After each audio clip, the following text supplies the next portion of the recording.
दोस्तों, जब भी किन्हीं दो प्राणियों के मुकाबले की बात होती है तो सबसे पहले हम उनके आकार और वजन पर नज़र डालते हैं। जो जीव जितने बड़े आकार का होगा वो उतना ही ताकतवर होगा और वही जीव जंगल के अन्य जीवों पर राज करेगा। उदाहरण के लिए हाथी जमीन पर रहने वाला सबसे बड़ा और ताकतवर जीव है। एक अकेला हाथी कई सारे शेरों को भगा देता है। लेकिन दोस्तों, समुद्र की दुनिया जरा अलग है। समुद्र में बड़ा आकार उतना मायने नहीं रखता।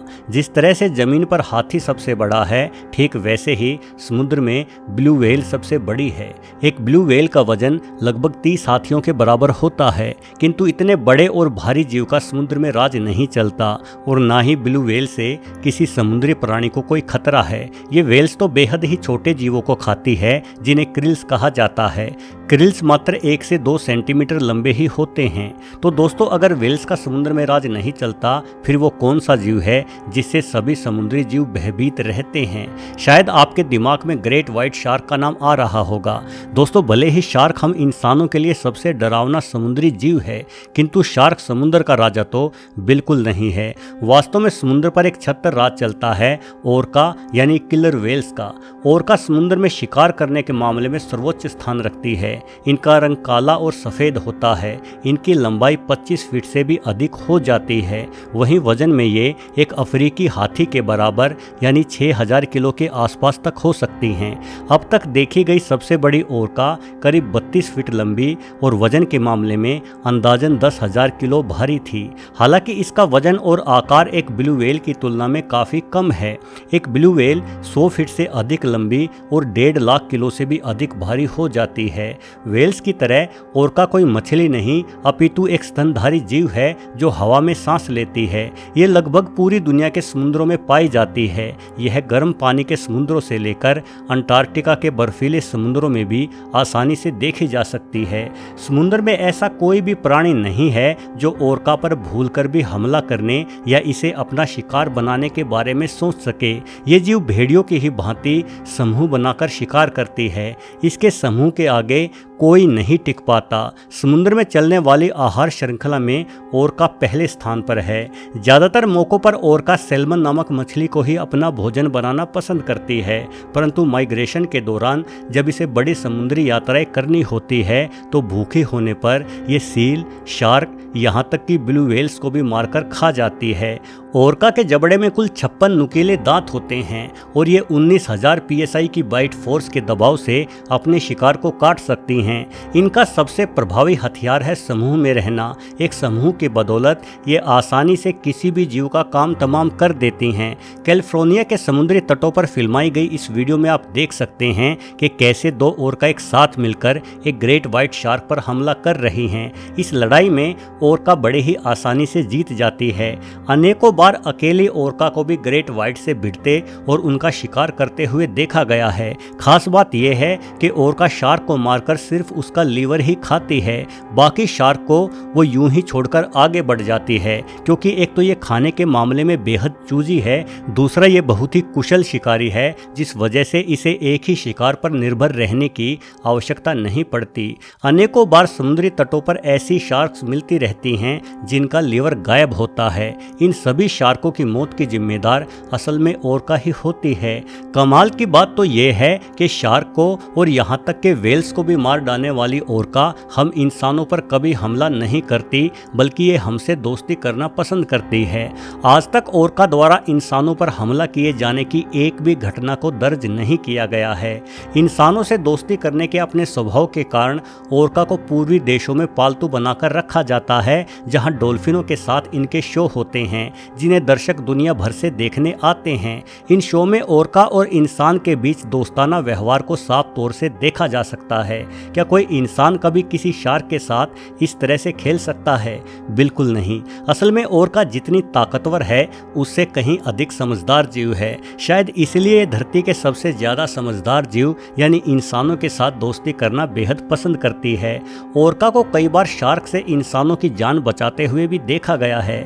वैसे ओरका की इंसानों से दोस्ती करने के कारणों के बारे में एक अन्य विस्तृत वीडियो आप ऊपर आई बटन पर क्लिक करके देख सकते हैं। दोस्तों, हम जानते हैं कि ओरका का संबंध डॉल्फिन से है, परंतु आम बोलचाल की भाषा में इन्हें किलर व्हेल्स कहा जाता है। इनके इस नाम के पीछे एक विशेष कारण है। वास्तव में जब 16वीं शताब्दी में इंसानों ने विशाल समुद्री यात्राएं करना शुरू किया तो उन्होंने देखा कि समुद्र में एक ऐसा जीव भी है जो बड़े व्हेल्स को भी मार देता है। इसलिए उन्होंने इस जीव यानी ओरका को व्हेल्स किलर नाम दिया, जो बाद में किलर व्हेल के नाम से प्रसिद्ध हो गया। वैसे ओरका द्वारा व्हेल्स को मारना एक दुर्लभ घटना है। ऐसा कभी कभार और कुछ विशेष परिस्थितियों में ही होता है, किंतु एक ग्रेट व्हाइट शार्क के साथ ओरकाज की बिल्कुल भी नहीं बनती। ओरका शार्क को देखते ही बिना वजह शार्क पर हमला कर देती है। असल में ग्रेट व्हाइट शार्क एक बेहद खूंखार मांसखोर मछली है। ग्रेट व्हाइट अक्सर मौका मिलते ही ओरका के छोटे बच्चों को अपना शिकार बना लेती है। ओरका जानती है कि अगर कोई ग्रेट व्हाइट इसके आसपास मंडरा रही है तो मौका पाते ही वो इनके छोटे बच्चों पर हमला करेगी। इसलिए समझदार ओरका पहले ही घात लगाकर ग्रेट व्हाइट पर हमला बोल देती है। भारी होने के बावजूद भी ओरका 60 किलोमीटर प्रति घंटे की रफ्तार से तैर सकती है। ये रफ्तार शार्क की तुलना में कहीं अधिक है। साथ ही समूह में रहने की वजह से ओरका ग्रेट व्हाइट के लिए साक्षात यमराज का ही रूप सिद्ध होती है। इस माहिर शिकारी को अनेकों बार जमीनी जीवों का शिकार करते हुए भी देखा गया है। ये पानी में घुसे मूस जैसे हिरणों को मार डालती है। वैसे तो पूरे संसार में फैली सभी ओरकाज को एक ही प्रजाति का माना जाता है, किंतु फिर भी इनके रहने के स्थान, खाने की आदतों और खासतौर पर इनके मुंह के पास मौजूद सफ़ेद रंग के निशानों में मामूली फर्क के आधार पर इन्हें टाइप ए से लेकर टाइप डी तक की उप प्रजातियों में विभाजित किया गया है। आमतौर पर देखा गया है कि मादा ओरका नर के मुकाबले में कहीं अधिक लंबा जीवन जीती है। नर करीब 30 से 35 वर्ष की उम्र तक जी पाते हैं, वहीं मादा का जीवन 45 वर्षों से भी अधिक होता है। मादा किलर व्हेल करीब 7 से 8 साल की उम्र में पहली बार मां बनती है। करीब 17 महीनों तक गर्भवती रहने के बाद ओरका एक ही बच्चे को जन्म देती है। क्योंकि एक सामाजिक जीव है, इसलिए बच्चे अपनी पूरी जिंदगी अपनी मां के इर्द गिर्द ही बिताते हैं। ओरका करीब 2 से 3 साल तक अपने बच्चों की देखभाल करती है। ये करीब 5 से 10 वर्षों में एक ही बार गर्भवती होती है। दोस्तों, ओरका यानी किलर व्हेल्स आश्चर्यजनक रूप से समझदार जीव हैं। कई बार देखा गया है कि यदि कोई ओरका जख्मी हो जाती है तो बाकी की ओरका अपने साथी को समुद्र की ऊपरी सतह पर ले आते हैं ताकि वो जख्मी ओरका सांस ले सके। किसी कारणवश अपने बच्चे के मरने पर मां किलर व्हेल इंसानों की ही भांति विलाप करती है और ये बंदरों की ही तरह अपने मरे हुए बच्चे की लाश को कई हफ्तों तक अपने साथ तैराती रहती है। वैसे तो इंसानों को इस शानदार जीव से कोई खतरा नहीं है, किंतु फिर भी इंसान आज भारी संख्या में ओरकाज को मार रहे हैं। आज अनेकों देशों में ओरका का शिकार करना प्रतिबंधित है, किंतु समुद्री जीवों की देखरेख करना किसी भी देश की सरकार के लिए बेहद कठिन कार्य है। इसलिए धड़ल्ले से ओरका का शिकार किया जा रहा है। साथ ही इंसानों द्वारा फैलाया गया समुद्री प्रदूषण भी ओरका और अन्य समुद्री जीवों के लिए जानलेवा सिद्ध होता है। वैसे दोस्तों, सभी इंसान कातिल नहीं होते। इस वीडियो में आप देख सकते हैं कि किस तरह से समुद्र किनारे पर कम पानी की वजह से फंस गई ओरका को कई सारे इंसान मिलकर धकेलते हुए गहरे समुद्र की ओर ले जा रहे हैं। भले ही ओरका हवा में सांस ले लेती हो, लेकिन अगर इसका शरीर पानी में ना डूबा रहे तो ये बहुत ही जल्द डिहाइड्रेट होकर मारी जाती है। लेकिन इतने सारे इंसानों की मेहनत रंग लाई और ये ओरका सकुशल फिर से समुद्रों की गहराइयों में गोते लगाने लगी। वीडियो देखने के लिए आपका बहुत बहुत धन्यवाद।